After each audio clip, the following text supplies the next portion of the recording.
धड़ों में बंटने की कोई जरूरत नहीं है। जो सक्षमता परीक्षा दिए हैं वो भी हमारे हैं, जो नहीं दिए हैं वो भी हमारे हैं, सभी शिक्षक हैं। सरकार की यह चाल है, इस चाल को हमारे सभी साथी पहचानिए, इसको समझना पड़ेगा। सरकार तो यही चाह रही है कि हम लोग आपस में सिर फुटौल करते रहें, गुटों में बंटते रहें, और बिहार में जो सबसे बड़ा संगठन अगर किसी संवर्ग का अगर कोई संगठन है तो वह शिक्षकों का संवर्ग है। दूसरे किसी भी कर्मचारी संगठन से सरकार नहीं घबराती है मेरे भाई। अगर सरकार घबराती है, डरती है तो केवल और केवल शिक्षकों के संगठन से, क्योंकि हमारा बहुत बड़ा समूह है। तो सरकार यह चाह रही है कि इस समूह को हम खंड खंड में बांट दें। तो सरकार के इस चाल को समझिए, आप बटिए मत। हम आप तमाम लोगों से हाथ जोड़ के हम आग्रह करते हैं कि आप लोग इस तरीके से आपस में सोशल मीडिया पर यह विवाद न करें।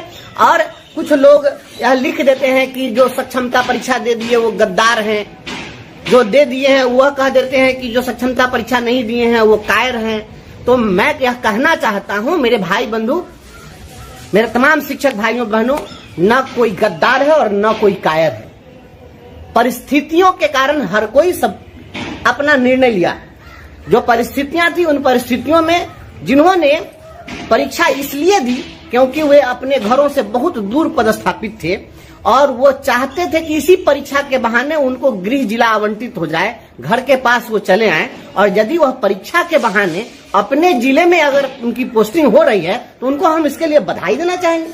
हम इसके लिए उनको हम बधाई देंगे। हम शिक्षक नेतृत्वकर्ता, कोई संगठन, कोई क्या चाहता है? शिक्षक तो यही, हम संगठन तो यही चाहता है कि शिक्षकों के जीवन में खुशहाली लाया जाए। तो अगर किसी का जीवन खुशहाल नहीं था, घर से बहुत दूर थे, और इसके कारण अगर इसी के माध्यम से अगर उनके जीवन में खुशहाली आ जाए तो निश्चित रूप से जिन्होंने परीक्षा दी है हम इनका कभी विरोध नहीं करें। हम शुरू से कहते आ रहे हैं कि जो लोग भी दूर दराज के हैं वो अगर फॉर्म भरते हैं तो उसमें कोई दिक्कत नहीं। रही बात कि जो लोग अपने घर में हैं और फिर भी वो परीक्षा दिए, तो परीक्षा दिए तो इसका मतलब ये नहीं है कि वो गद्दार हो गए। हम उनको गद्दार कभी नहीं कह सकते हैं। परिस्थितियों के कारण उन्होंने दिया, इस चीज को समझना पड़ेगा। हमारे तमाम नेतृत्वकर्ता साथी इस बात को महसूस करिए कि इसके लिए जिम्मेवार हम नेतृत्वकर्ता है कि उन्होंने फॉर्म भरा है, उसके लिए वो शिक्षक जिम्मेवार नहीं है। जैसे एक कंसेप्ट है teachers, students do not fail, teachers fail. बच्चा फेल नहीं करता है बल्कि शिक्षक फेल कर जाते हैं। उसी प्रकार से जो शिक्षक परीक्षा में शामिल हुए उनके शामिल होने के लिए हम जिम्मेवार हैं, क्योंकि जो लोग बिना किसी कारण के परीक्षा का फॉर्म भर दिए उनके अंदर भय था। उसका कारण था भय। वो डरे हुए थे कि हमारी कहीं नौकरी नहीं चली जाए, उनको लगता था कहीं हमारा वेतन बंद नहीं हो जाए। उनके अंदर जो भय का माहौल था, डर का माहौल था, उनमें हम कॉन्फिडेंस पैदा नहीं कर सके। यह संगठन विफल रहा, हम नेतृत्वकर्ता विफल रहे। इस विफलता की जिम्मेदारी हम लेते हैं। इसलिए हम किसी को गद्दार नहीं कर सकते। हमारे सभी भाई बंधु हैं, फिर सभी लोग निर्णय करेंगे कि इनको योगदान करना है कि नहीं करना है। इसलिए तमाम हमारे जो साथी हैं, जो परीक्षा में शामिल हुए वो भी, जो शामिल नहीं हुए वो भी, सभी हमारे हैं, हम उनके हैं। और सभी लोग संगठन में एकजुट रहें, नहीं तो फिर से एक गिरोह बनेगा, सक्षमता उत्तीर्ण गिरोह, सक्षमता अनुत्तीर्ण गिरोह। तो ये गिरोह बनेगा, अलग अलग गुट बनेगा, और सरकार तो यही चाह रही है।